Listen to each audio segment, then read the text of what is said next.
Hey folks, the beginning of this year has had some rather interesting and rather strong rumours regarding Nintendo's next home console. Currently unnamed and unofficial, but dubbed the Switch 2.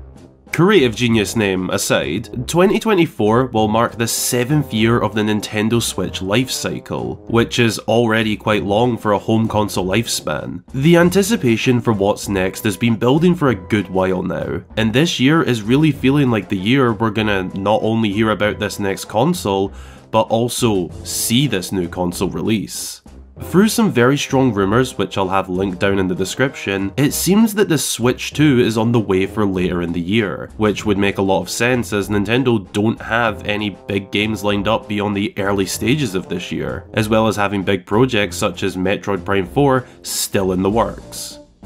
We can hope. And plus, it's been a little while since a new 3D Mario, so it would also work really well for the launch. Now, as a Zelda focused channel, why does this interest me enough to make a whole video? Well, it's pretty simple. The next brand new Zelda game following the Switch's Breath of the Wild and Tears of the Kingdom will be on this next home console, and that comes with a lot of big potential for how that game could be shaped. What does the Switch 2 hold for the Zelda series? That is exactly what I want to talk about in today's video. But before talking about that game, I've got another game I'd like to talk to you about first. A game with awesome boss battles, tactical gameplay, available on both PC and mobile, over 800 characters from elves, dwarves, demons and so much more. This is Raid: Shadow Legends. It's completely free to play, can be picked up casually or compete to be the best, tons of ways to customize your champions and over 80 million downloads already, so plenty of players to play with. Christmas may be over, but winter is still well and truly here, and Raid has a ton of ice cold champions to make the perfect snow squadron. Let's take a look. Foreman the Cold, a legendary dwarven champion. He has the ability to up your entire team's defense by 33%. Not only are his abilities cool, but he himself is pretty cool looking. I love his design so much, and having him on your team is a pretty cool flex. You've also got Whirlum Frostking of the Knights Revenant. Again, another Void legendary champion, who is a great protector, with his first skill able to place a perfect Veil or Veil on an ally with the lowest HP. He attacks all enemies with his second skill, and places important debuffs such as decreases crit damage and decrease accuracy. His third skill offers fantastic protection for the entire team, increasing defense and strength buffs for 2 turns on a 3-turn cooldown. He's also just so freaking cool looking, and an awesome champion to have on your side. You can find them and more in Raid's in-game index. Check it out. If you haven't started playing yet, then what are you waiting for? Click my link in the description or scan my QR code to get insane bonuses available only via my link. You'll get 2 epic champions with my link, not 1, but 2 at once. First is Lightsworn, very strong epic champion from the Sacred Order. His kit allows you to keep a team alive with an increased defense buff and revive on death skill. And the second epic, Juliana, after reaching level 15, an epic champion and a boss killer from the Sacred Order. She is a attack type warrior wielding the magic affinity, thus very powerful against enemies with affinity. Additionally, once you're in game, use the promo code RAIDXmas for new and old players. Come find me under the name Linky, join my clan Ordonia, and we'll be legends together. So just hit my link in the description, and I'll see you on the battlefield. Big thanks to Raid for sponsoring this video, and without further ado folks, be sure to go and grab yourself a snack and drink, and let's talk about the Switch 2 and what it holds for the future of Zelda. So, as I mentioned, the rumours and likelihood of this Switch 2 releasing later this year have been building up and feeling a lot more real. Admittedly, nothing is official yet, but it's going to happen sooner or later, and everything really points towards it being this year. Now, I'm not going to sit here and suggest we get a new Zelda game this year as well, or even next year, at least not the next big main installment, but that will come eventually. Talking about what comes next for the series always interests me highly, even more so now that we know the series will be moving on from the Wilds era that gave us Breath of the Wild and Tears of the Kingdom.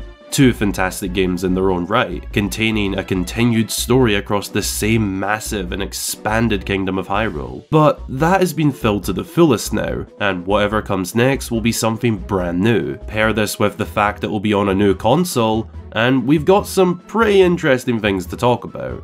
From the game itself being set in a new world, likely a new art style, new mechanics, and so on. But all of these things will be massively aided by the power of new hardware. The Nintendo Switch is less powerful than its generation rivals. That is of course fine. I don't think Nintendo were trying to compete in terms of the absolute best graphics and frame rates. However, the difference between the Switch's capabilities in 2017 when it first released, and now in 2024, are much more apparent and set apart from the other home consoles out there. Nintendo do need to improve their hardware and, in my opinion, get the games up to at least 1080p as the standard. However, it's not all about graphics and frame rates. A more powerful console opens up so much potential for things like mechanics and how the developers can bend the laws of physics in the video game world, how far they can push it essentially.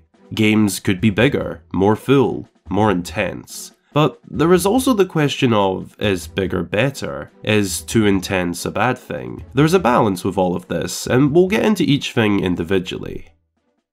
Starting with the bigger world. The latest installment that we just saw was the biggest Zelda game we've ever seen. Hyrule was genuinely massive, and it felt like the world never ended at times. All of this was done on the Nintendo Switch. Well, originally for the Wii U, which is even more astonishing. So if this is the size we can get on the Switch, now fairly behind in terms of power capability in terms of consoles, then just imagine how big it could get with the Switch 2. However, having an insanely massive world just for the sake of having one isn't necessarily a great idea. One thing the latest installment suffered with for a lot of players, myself included at times, was the world feeling big and very explorable, but with not much content to find within. Don't get me wrong. For me, this wasn't a huge deal in these two games, as 1. The world is beautiful and worth exploring for the sights alone, but there were definitely times where it felt like there just wasn't much to do in between the settlements and main quests. Whereas past games such as Twilight Princess or Skyward Sword had quite a lot of stuff scattered all over. Granted, this last version of Hyrule is post-apocalyptic, so naturally the world is less full of life, and that is why it doesn't bother me too much. So with more power behind the next console, sure, the world could be made bigger, and honestly I would actually love for it to be bigger than this past version of Hyrule, but only if the world is filled with tons of content. Fill the nooks and crannies with little lively details. Add unique locations such as fishing ponds, mini-games, off-the-grid characters deep within the woods, and just make sure there is life to the world. That is a big personal want of mine. A lively and alive Hyrule. I want to see a glorious castle town bustling with life and energy again. People on travelling routes, settlements full of life all across the kingdom, and just more filling it up. On top of the world size and contents of that, another part of what this more powerful console could bring to the world is the dungeons potential. Dungeons are an integral part of what makes Zelda games. Breath of the Wild took a bit of a dip in the quality of dungeons for most players. Tears of the Kingdom improved them a lot in the newer open world setting, but still with a lot of work to do, such as the amount of puzzles, unique enemies, and complexity. 3 key components that are much more prominent in past games. A more powerful system will allow for so much more to be done with dungeons. Admittedly, a lot of it is also just a creative aspect and figuring out how to do it in the open world setting, but I'm sure a more powerful console will help with that. Both the sheer size of them, but also just how complex their insides are, which is moving into the mechanical potential a new console brings. So let's go there, starting with something very key to dungeons. Puzzles.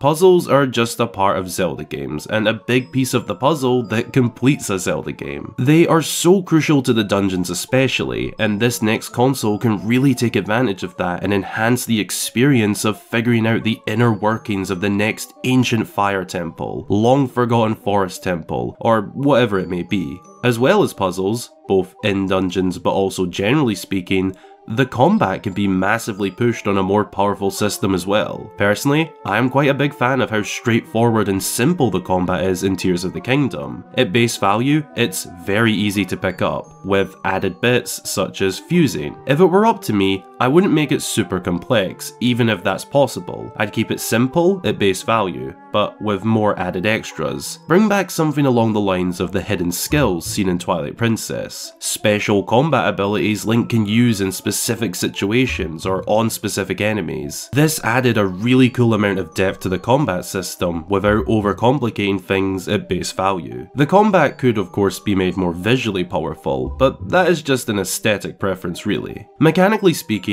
there is one more thing this next console could improve on, and that's items. Yet another massive part of what makes Zelda games.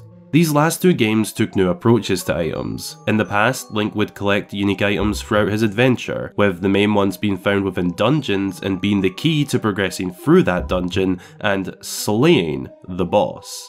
In the last two games, we got unique abilities instead, non-physical items, just abilities within Link. They were still very cool, but I would love to see the unique physical items make a return. Sure, things like bows, boomerangs and slingshots could just be more general items going forward, as that works better for the direction the series is going in, but I'd love to see items such as the long shot / claw shots make a return, gust bellows, Pegasus boot, and items like these that could open up so much space for creative puzzles and traversal in more than one way. Oh, and who can forget the Lens of Truth? Bring that back. Please, Nintendo. The next console could definitely work these into the game, and in full force, and we as Zelda fans would be so happy.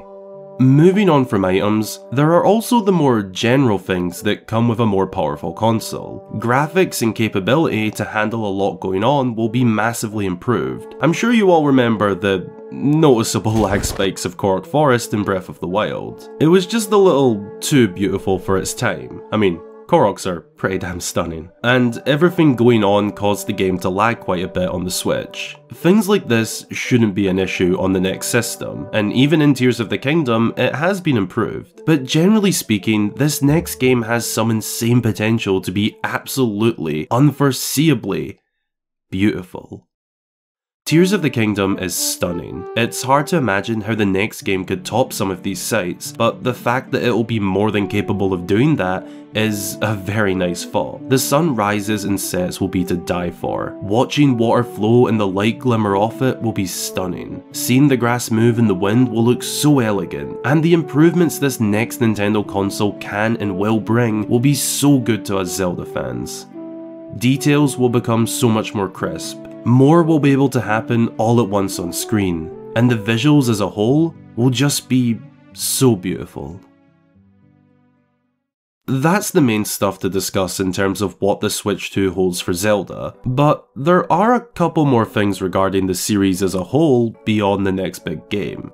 First off, there will more than likely be multiple Zelda games on this console, whether that's a remake, port, 2D adventure, or spin-off. It's more or less a given we'll see something else Zelda beyond just the next big 3D game. In fact, we'll probably see something else before the next big 3D game. On the Switch, we've seen 2 mainline Zelda games, a couple of spin-offs, a couple of remakes, and on top of all of that, older games from the original Zelda to the Nintendo 64 classics were all made available through the Nintendo Switch Online. We're only missing a few, to be honest.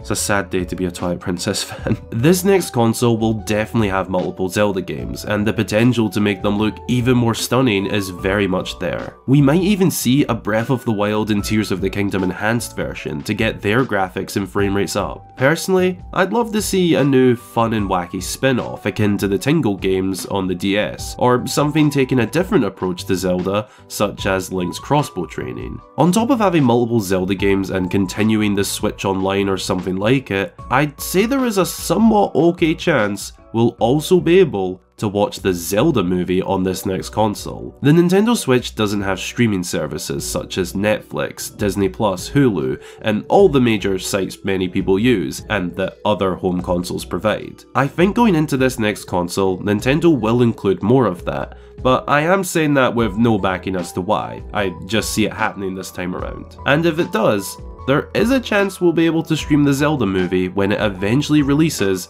sometime in the coming years.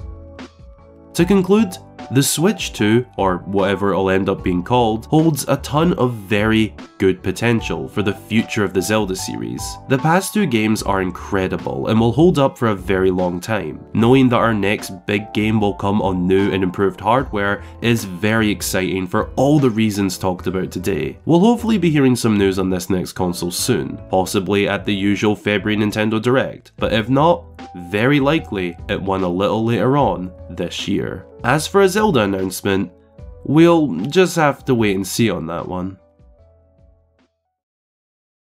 Thanks a ton for checking out this video, you lovely human. What do you think the Switch 2, or whatever Nintendo's next home console will be called, holds for the future of the Zelda series? Let me know down below in the comments. A massive shout out goes to my channel supporters across both YouTube and Patreon, as your incredible financial backing of the channel really helps to make these videos possible. If you'd like to help back the channel and get a weekly inside scoop from myself, then consider supporting via the links below. You'll also find my Discord, Twitter and Instagram down there if you'd like to join or follow me on those. Thanks again for watching. I hope you all have a wonderful day or night, and until the next time, I've been Hyrule Gamer.